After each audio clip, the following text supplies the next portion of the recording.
digo que vamos a empezar la maniobra y entonces cuando lo hayáis visto bueno, al agua. Nosotros ya nos metemos con la neumática y lo esperamos. Tú te vas para arriba, Javi, cuando llegues allí, mientras he preparado el tema de ese enganche y tal, te vas con mi alumno.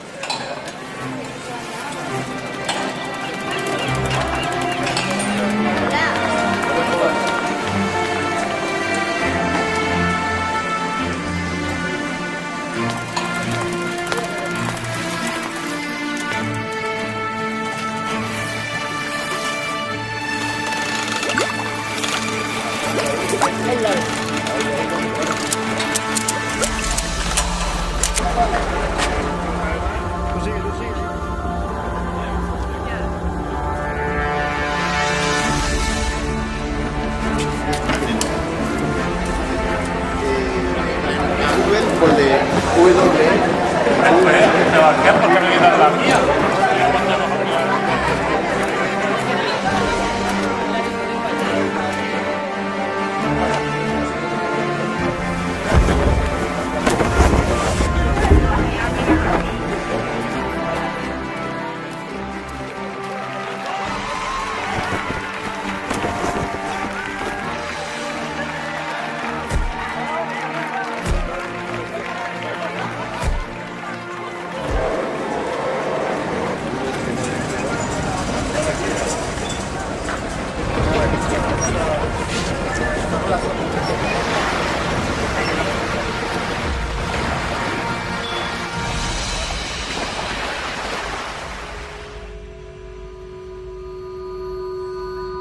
Isaac Peral, la ilusión como proyecto.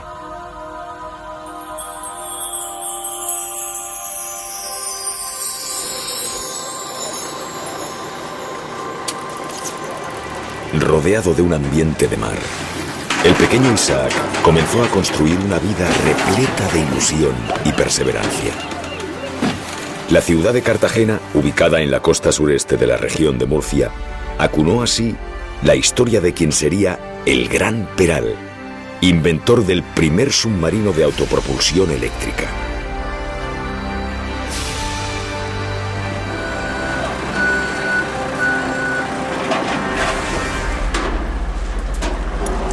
Con pasión y espíritu luchador, Peral fue superando un gran número de obstáculos y llegó a dar vida a ingeniosos proyectos en el campo de la ciencia del siglo XIX. Pero sobre todo, Isaac Peral fue motivo de orgullo para España cuando deslumbró al mundo de la navegación con su trascendente invento. Sin embargo, poco pudimos disfrutar de ese insigne logro a causa de las conspiraciones que rodearon lo que pudo ser el mayor éxito de la Marina española.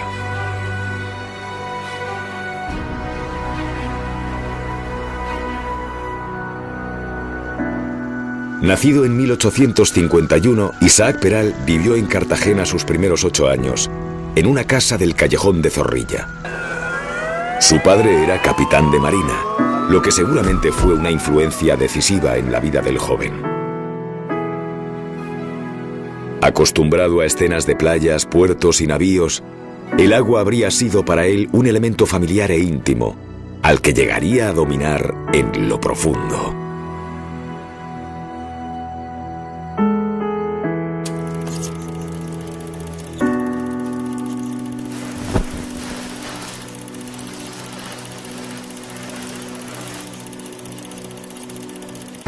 En 1859, la familia Peral se traslada a San Fernando, Cádiz, nuevo destino de su padre. Allí Isaac ingresó como su hermano en el Colegio Naval Militar de San Carlos, para comenzar la carrera en la Marina con solo 14 años. Peral se aplicó con esfuerzo y firmeza, y en poco tiempo obtuvo la distinción de guardiamarina. Poco después, en 1872, se embarcó como alférez de navío en la corbeta Villa de Bilbao, el primero de sus destinos navales. Filipinas, Italia, las Antillas y Cuba. Muchos de esos destinos incluyeron contiendas militares, y en todas ellas Isaac se destacaba por el valor con que defendía a España. Así, con solo 21 años, Peral es condecorado con la medalla de la Cruz Roja del Mérito Naval por su participación en la Guerra de Cuba, a la que se une otra distinción obtenida en la Guerra Carlista en 1875. Fueron 16 años de sucesivos viajes, en los que Peral llegó a sumar 1.318 días en el mar. Sin embargo, Isaac Peral no solo era reconocido por su valentía en los conflictos bélicos, ya entonces destacaba por su entrega al análisis y la observación, con ingeniosas elucubraciones que lograban entusiasmarlo profundamente. Después de un tiempo de viajes, Peral asume un nuevo rumbo vocacional y se convierte en profesor de guardiamarinas en San Fernando. Este giro le dio oportunidad de plasmar su primer escrito, fruto de sus muchas observaciones, el Tratado Teórico Práctico sobre los huracanes. Recibió por ello la Cruz de la Orden del Mérito Naval, esta vez por su labor científica, que no hacía más que comenzar.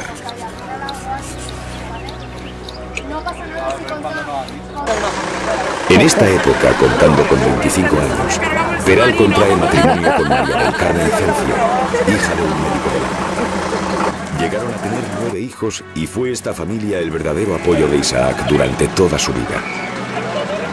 En 1880, Isaac asciende a teniente de navío, lo que le llevará a realizar nuevos viajes que se alternan con trabajos científicos como ingeniero.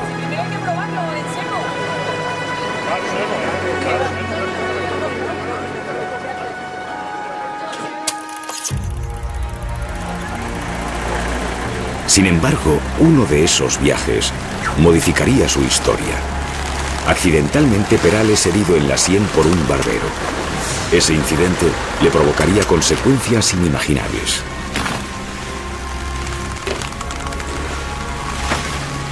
Debido a este malestar cada vez mayor, Peral regresó a España en diciembre de 1882 y se retiró definitivamente de la navegación.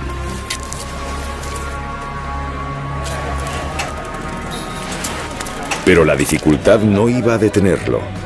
Perseverante y luchador, Isaac pasó a trabajar como profesor de física y matemática en la Escuela de Ampliación de Estudios de la Armada.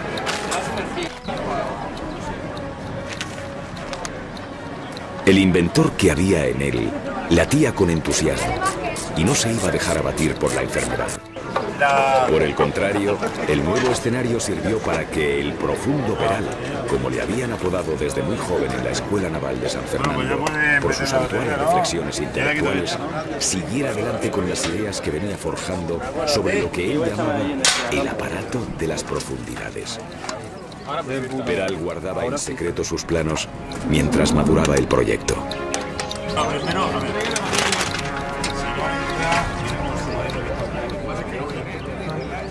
Vale, fuera.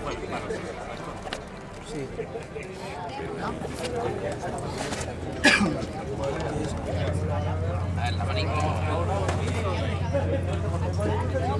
Este ya está fijado. Bueno, se ve aquí los cables, ¿no? Vale, CN4 por aquí. Ahí empieza a apretar tornillos.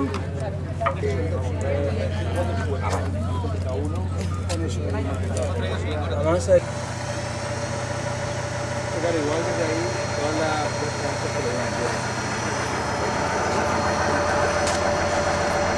Por fin, lo que había sido un dibujo en el papel podría convertirse en realidad. Al llegar a Madrid y frente a un buen número de expertos, Peral explicaría su invento y conseguiría la aprobación para comenzar a fabricar el submarino. Con su invento, Peral superaba el gran reto de la navegación militar. El suyo sería el primer submarino que incorporaba un sistema de lanzamiento de torpedos bajo el mar. El invento del cartagenero era el arma de guerra perfecta, que pronto levantaría la atención del resto del mundo y despertaría su fama.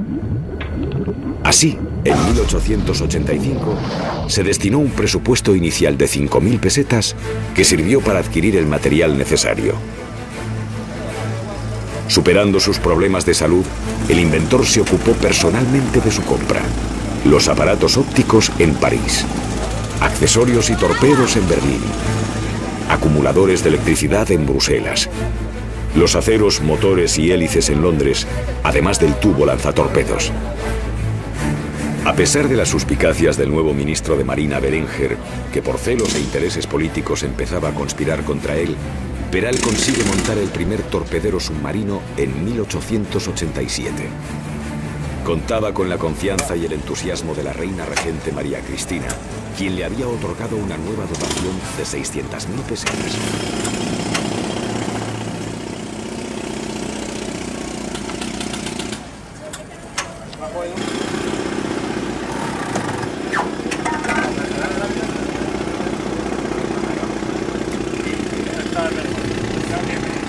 Se trataba de un invento revolucionario con el que España pasaba los anales de la navegación para siempre. Con su casco, cuadernas y mamparas de acero, el submarino de Peral se adentraba en el mar y también en la historia. Consistía en una nave de un solo casco de 22 metros de eslora. La manga y el puntal medían casi 3 metros cada uno.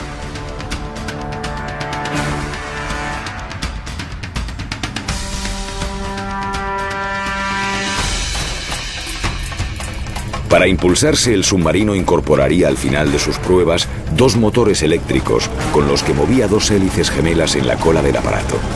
Con ello podía alcanzar una velocidad de hasta 10 nudos. La energía eléctrica para todo el aparato era suministrada por una batería de 613 elementos que pesaba 30 toneladas.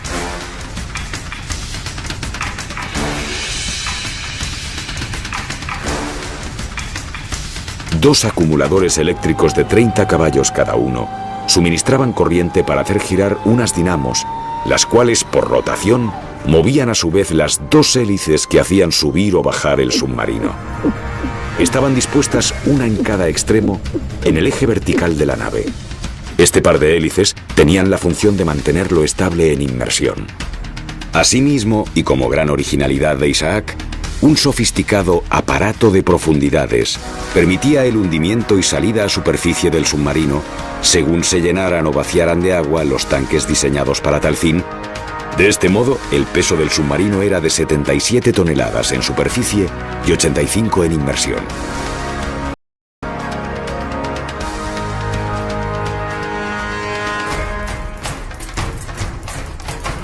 El Peral, como pronto se le llamó al primer submarino de la historia preparado para fines bélicos, llevaba 2 torpedos dispuestos en un tubo de lanzamiento en la proa. Contaban con 2 tapas herméticas, lo que permitía el disparo y recambio al disponer de espacio para 2 torpedos de reserva.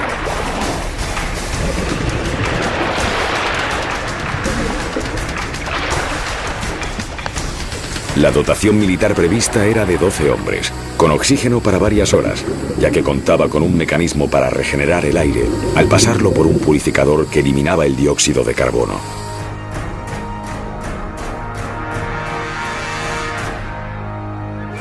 También fue idea de Peral el tipo de periscopio incorporado con una serie de prismas que reflejaban el exterior. Por primera vez, un aparato podía funcionar con autonomía debajo del agua, garantizando el suministro de oxígeno. Todo gracias al ingenio de Peral, que había aplicado sus descubrimientos relacionados con el acumulador eléctrico a un sumergible. Era la primera vez que se construía en el arsenal de Cádiz una nave de metal.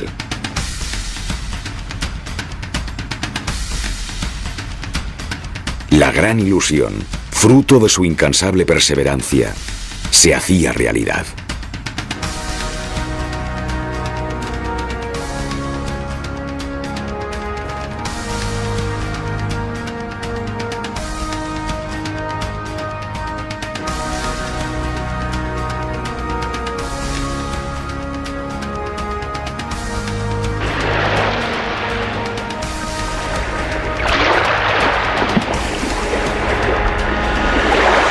Con todo preparado, el día 8 de septiembre de 1888, a las 14:35, el submarino fue botado en el arsenal de la Carraca, en San Fernando. Las damas que habían sido invitadas al acto de botadura recibieron como recuerdo un abanico hecho de papel y madera con el rostro de Peral plasmado en él, junto a la imagen de su invento y de su poderío bélico, rodeado de gloria. para ese entonces la fama del cartagenero era enorme en toda España. Una multitud se había concentrado para ver la primera gran prueba y aplaudir al inventor. A partir de allí, Peral fue también rostro publicitario de tiendas de comercio, de etiquetas de Jerez y cigarros, de cromos, de cajas de cerillas y chocolate, y aún mucho después fue recordado como una gran celebridad española en sellos postales, canciones, monedas y emblemas. En todos los casos su imagen estaba asociada al honor, el patriotismo y el éxito nacional, símbolo de la recuperación de España en el escenario internacional.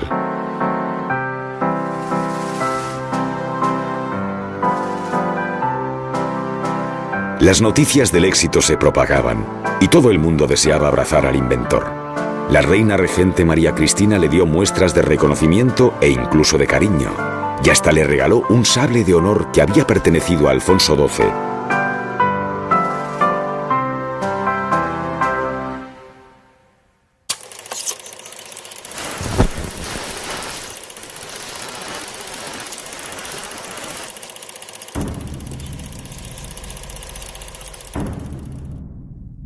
Pero las envidias y los intereses ocultos pudieron más, y la junta de expertos, con la influencia de algún interés político, desprestigió el nombre de Peral y las cualidades de su invento.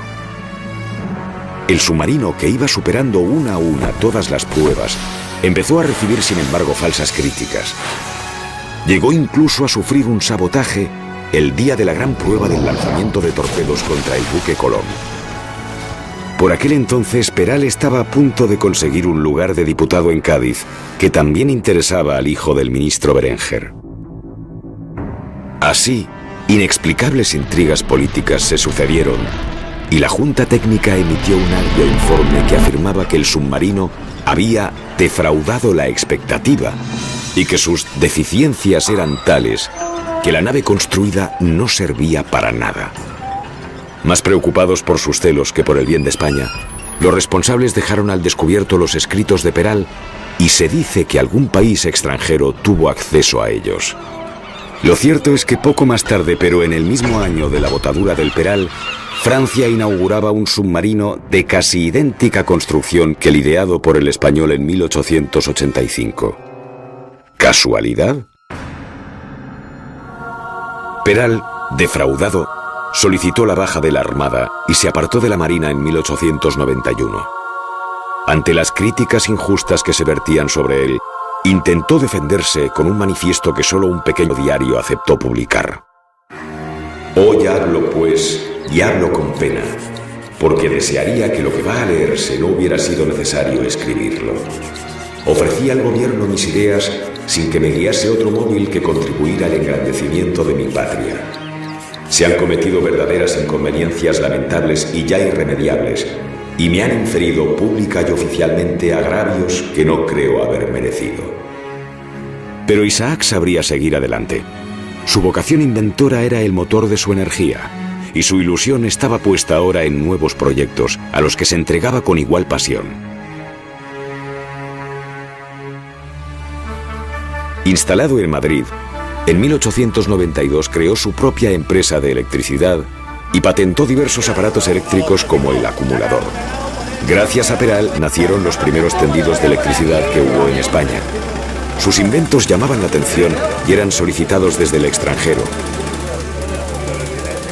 Suyo fue también el primer prototipo de la ametralladora eléctrica usada en la Primera Guerra Mundial.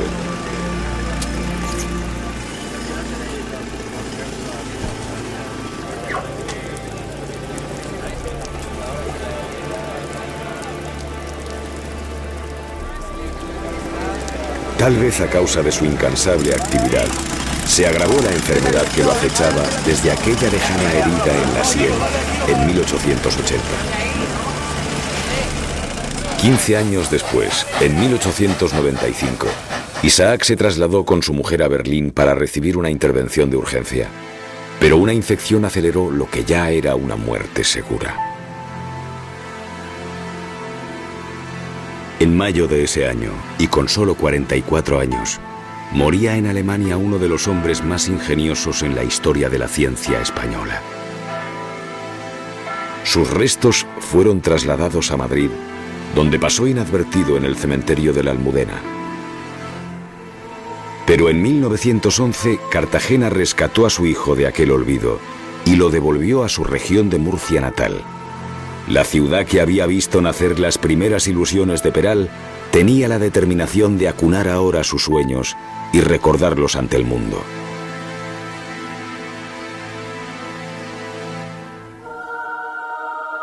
Con ocasión del traslado de los restos, Carmen Cencio, viuda de Peral, decía: aunque siento infinitamente que dejen de estar cerca de donde yo estoy, los cedo a los cartageneros con cariño, en la seguridad de que tendrán siempre una plegaria para su alma y un recuerdo para su tumba. En 1927 se construyó para él un mausoleo en el cementerio de Nuestra Señora de los Remedios, donde descansa hasta el día de hoy bajo un monumento en su memoria. Más tarde, en 1928, el submarino Peral fue trasladado también a la misma ciudad para estar cerca de su creador. Y en 1965 se lo ubicó definitivamente en el Paseo Marítimo, donde exhibe orgulloso su apellido cartagenero. El puerto de su ciudad le regala cada día la misma brisa que vio nacer, sin saberlo entonces, la ilusión de ese gran proyecto.